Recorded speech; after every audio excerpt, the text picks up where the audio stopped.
बिहार चुनाव 2025 में छपरा से लेकर पटना तक छप्पर फार वोटिंग का असर यूं हुआ कि एनडीए एक बार फिर से सत्ता में वापसी कर चुकी है 202 सीटों के साथ। यानी कि प्रचंड बहुमत और महागठबंधन को लगा है जोर का झटका। 35 सीटों पर महागठबंधन समर्थती नजर आ रही है और आरजेडी का हाल इसमें और बुरा है।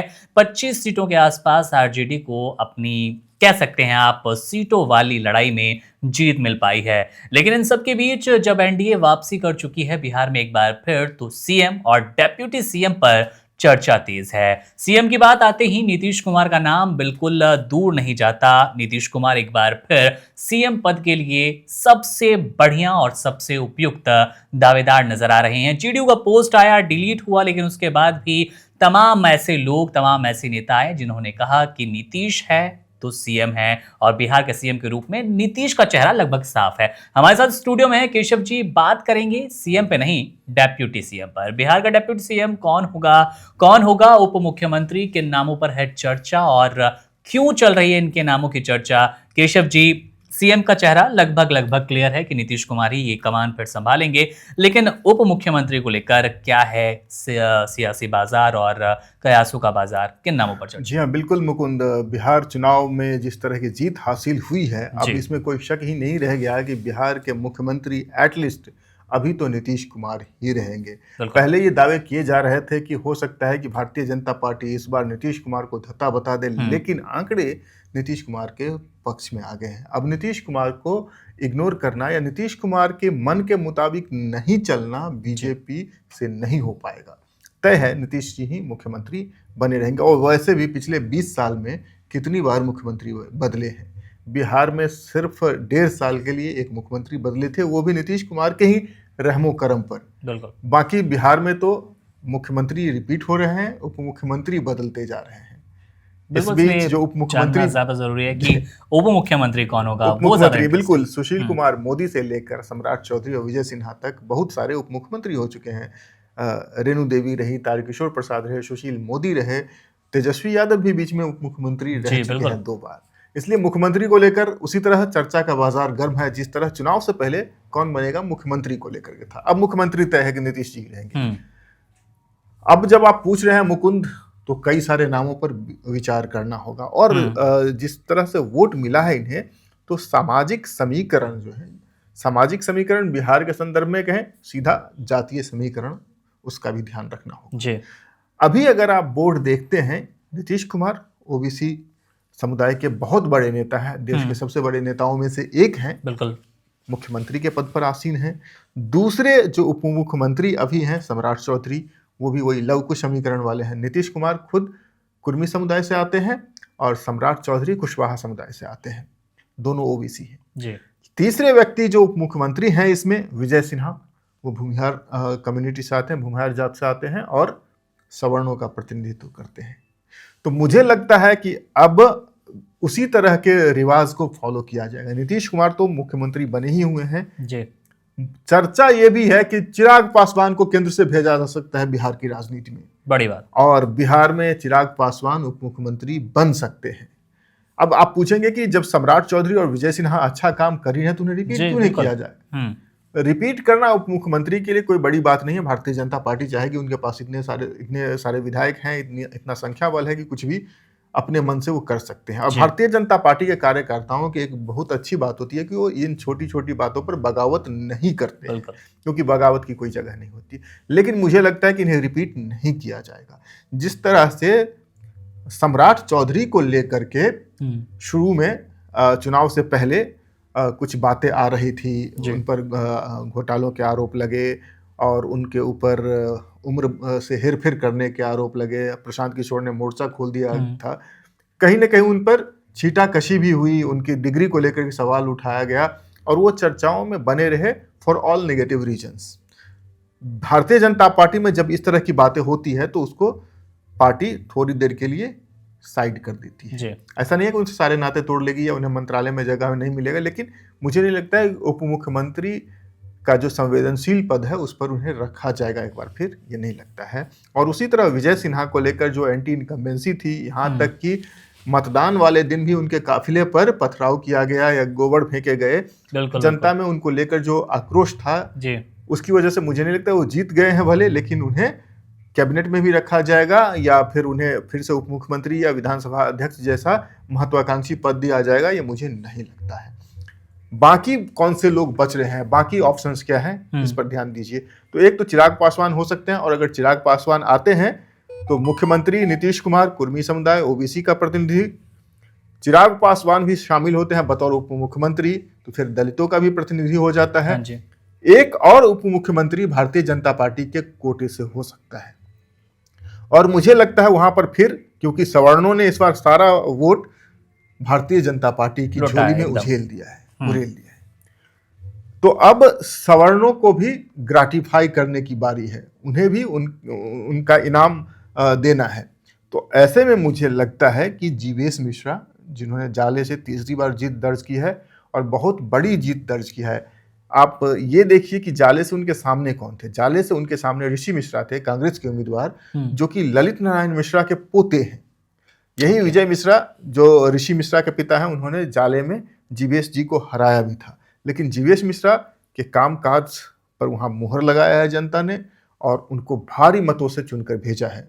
जीवेश मिश्रा विवादों से दूर रहते हैं, काम पर भरोसा रखते हैं और अपने इलाके में लोकप्रिय है। दूसरी बात, मिथिलांचल क्षेत्र से आते हैं। जीवेश मिश्रा का इलाका वो है जहाँ की एक तरफ मुजफ्फरपुर और दूसरी तरफ दरभंगा पड़ता है, तो वो एक केंद्र हो सकता है, वहां से उनको निकालना। एक और उम्मीदवार हो सकते हैं, वो भी मिथिलांचल रीजन से ही आते हैं, और उनका नाम है नितेश मिश्रा। ये भी सवर्ण है और बिहार के पूर्व मुख्यमंत्री, भूतपूर्व मुख्यमंत्री जगन्नाथ मिश्रा के पुत्र हैं। हालांकि उनके पिता कांग्रेस में थे, तो इनकी शुरुआत भी कांग्रेस से हुई, लेकिन जीत दर्ज किया था इन्होंने जनता दल यूनाइटेड के उम्मीदवार के तौर पर, और जनता दल यूनाइटेड में रहते हुए ही ये मंत्री भी बने थे बिहार सरकार में पहली बार। फिर जब जनता दल यूनाइटेड और राष्ट्रीय जनता दल का गठबंधन हो गया, तो फिर ये भारतीय जनता पार्टी में चले गए। एक बार झंझारपुर से कुछ ही मतों से हार भी गए थे, लेकिन उसके बाद लगातार बने हुए हैं। नीतीश मिश्रा की भी लोकप्रियता अपने क्षेत्र में काफ़ी है।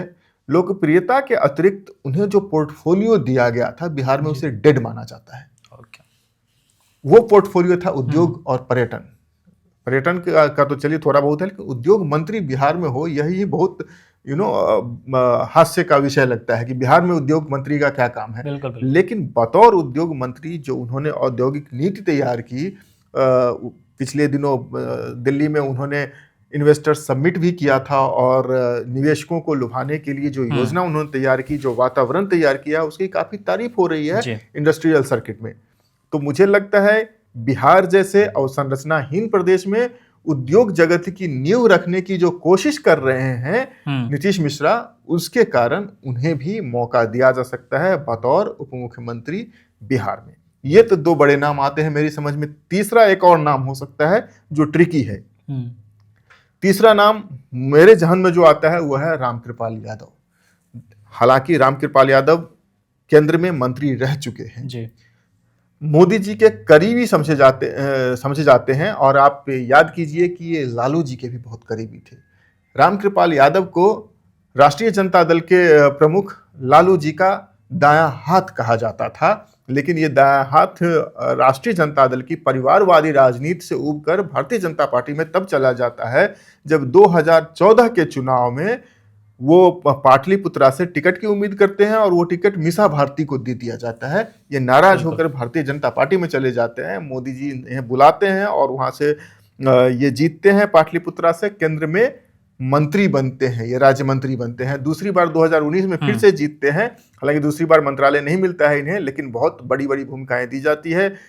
पार्लियामेंट में इनके भाषण बहुत ही लोकप्रिय हुए हैं रामकृपाल जी के, और उनकी प्रशंसा प्रधानमंत्री मोदी ने भी की थी। 2025 के चुनाव में फिर से उन्हें तीसरी बार मौका दिया जाता है, लेकिन वो मीसा भारती से इस बार हार जाते हैं। लेकिन 2025 में बतौर विधायक प्रत्याशी मैदान में उतरते हैं दानापुर से, और वो राष्ट्रीय जनता दल के बाहुबली उम्मीदवार रीतलाल यादव को हराते हैं वहां पर जी।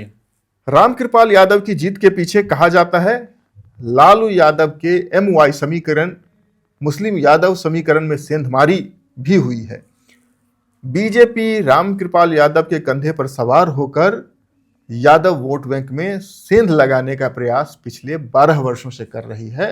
इन्हें ये मौका अगर इस बार मिल गया है तो ये आगे भी इसे जारी रखना चाहेंगे और मुझे लगता है कि रामकृपाल यादव को भी उप मुख्यमंत्री बनाया जा सकता है बिहार में। बिल्कुल मतलब 4 नाम हम कह सकते हैं केशव जी। वो चिराग पासवान को लेकर चर्चा है, इसके अलावा जितेश जीवेश और रामकृपाल। जाहिर तौर पर सीएम फेस की चर्चा है। सीएम फेस की चर्चा से इतर आप लोगों के लगातार सवाल भी आ रहे थे उप मुख्यमंत्री पद के लिए कौन से नाम हो सकते हैं। अब आपके मन की जो शंकाएं होंगी, संशय हो गए, दूर हो गए होंगे। बेशक जैसा कि केशव जी ने बताया भी कि डेप्यूटी सीएम रिपीट भी हो सकते हैं, जो मौजूदा अभी विजय सिन्हा और सम्राट चौधरी चल रहे हैं, लेकिन उनकी छवि को देखते हुए भारतीय जनता पार्टी एक नए सिरे से, जैसे कि प्रधानमंत्री नरेंद्र मोदी भी लगातार चुनाव परिणाम से ठीक पहले कहते नजर आए थे, इस बार विकसित भारत और विकसित बिहार का शिलान्यास होगा, यानी कि सरकार कुछ नए ढंग से, नए तेवर से चलाना चाहते हैं। दिलचस्प बात यह भी है कि इस बार एनडीए को 100 सीटें ऐसी जीत वाली मिली है जहां पर 20,000 से ज्यादा वोटों का अंतर है, यानी कि आप सोच लीजिए क्या कॉन्फिडेंस होगा एनडीए का और कितनी मजबूती के साथ नई सरकार बनाने की ये पूरी योजना जारी है। बहरहाल देखना दिलचस्प होगा कि अब उप मुख्यमंत्री के लिए किन नामों पर फाइनल मुहर लगती है। और एक बात और, ये हमारे कयास है, ये हमारे अनुमान है, इन 4 व्यक्ति को बिहार में उप मुख्यमंत्री बनाया जा सकता है या इन 4 व्यक्तियों में से किसी को बिहार में उप मुख्यमंत्री बनाया जा सकता है। आपको क्या लगता है? आपके जहन में किसका नाम चल रहा है? आपकी उम्मीद किससे है? आप कमेंट में हमें बता सकते हैं, हम उस पर भी चर्चा करेंगे। बिल्कुल। आपके द्वारा सुझाए गए नाम में से क्या किसी के उप मुख्यमंत्री बनने की संभावना है तो कितनी है? हम आंकड़ों और तर्क के आधार पर उस पर भी बात करेंगे। जाहिर तौर पर जैसा कि केशव जी ने आपसे रिक्वेस्ट भी की और हम भी लगातार आपसे कहते रहते हैं, न केवल उप मुख्यमंत्री पद के लिए आपके मन में किसी भी ऐसे राजनेता की छवि है जिसके बारे में, जिसका रिकॉर्ड, वो राजनीति का रिकॉर्ड हो, अपराध का रिकॉर्ड हो या फिर देशव्यापी राजनीति के लिए भी आप जानना चाहते हैं, कमेंट बॉक्स आपके लिए ही है। अपनी राय, अपने सुझाव और अपनी योजना किसी भी नए नेता के बारे में जानने की बात जरूर लिखिएगा। स्टूडियो में हमारे साथ थे केशव कर्ण, मेरा नाम है मुकुंद। आप बने रहिए वन इंडिया के साथ। शुक्रिया। Subscribe to One India and never miss an update.